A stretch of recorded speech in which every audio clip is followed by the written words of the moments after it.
It's really a pleasure for me to be able to talk to you about Ben Graham. I've had some lucky days in my life, but one of the luckiest was in 1949 when I was 19 years old in Lincoln, Nebraska, and I picked up a copy of The Intelligent Investor.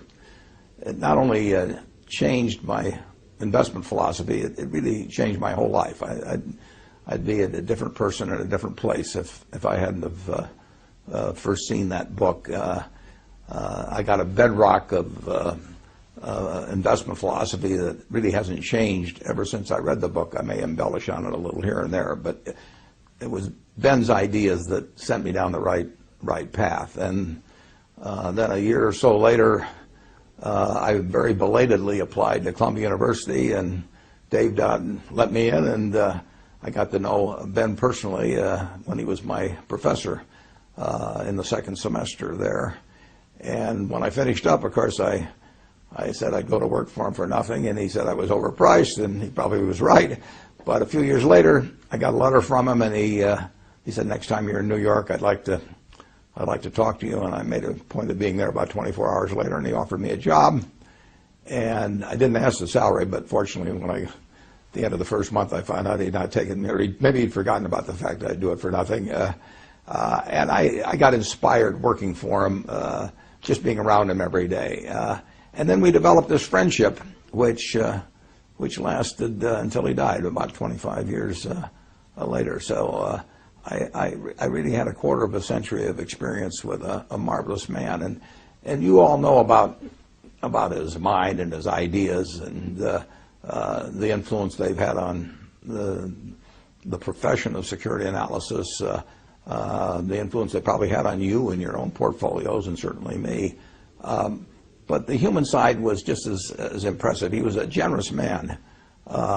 When my first son was born, shortly after I went back to take the job in December of 1954, my son was born, and I gave him the middle name of Graham. I named him after my dad, Howard, and then after Ben Graham with the middle name of Graham. And Ben came over to our apartment in White Plains and gave me a camera and a movie projector. It was a lot different doing that sort of thing in those days. And so I could record what was happening with Howard Graham Buffett from virtually the moment he was born. A little later, I think my wife had said something to him about my lack of dancing ability or something, which was well justified. And Ben gave me a certificate for some free lessons at the Arthur Murray Dance Studio in White Plains. That may have been the worst investment he ever made. He did not get his money's worth when he did that. He moved out to California in 1956, and my family visited him time after time, and he was always encouraging. The one thing about it is that you never could balance the books with Ben. He would do things for me or for other members of the family, and you never could think of anything to do for him. So it's a real pleasure for me in a small way to be able to attempt to balance the books by just telling you and the rest of the world what a wonderful human being he was. And that's what really counts. I mean, he couldn't help but be smart. I mean, he was born wired in a way where he was going to be able to accomplish things intellectually that very, very few people could do. And when you think about, particularly in the light of today's markets, think what a remarkable achievement it was to be writing a book in 1934, security analysis. Probably was writing it in 1932 and 3, and here was a man that had been devastated by the Depression and the stock market crash. Many of you manage money. He was managing money for people, and they were disappointed with what had happened.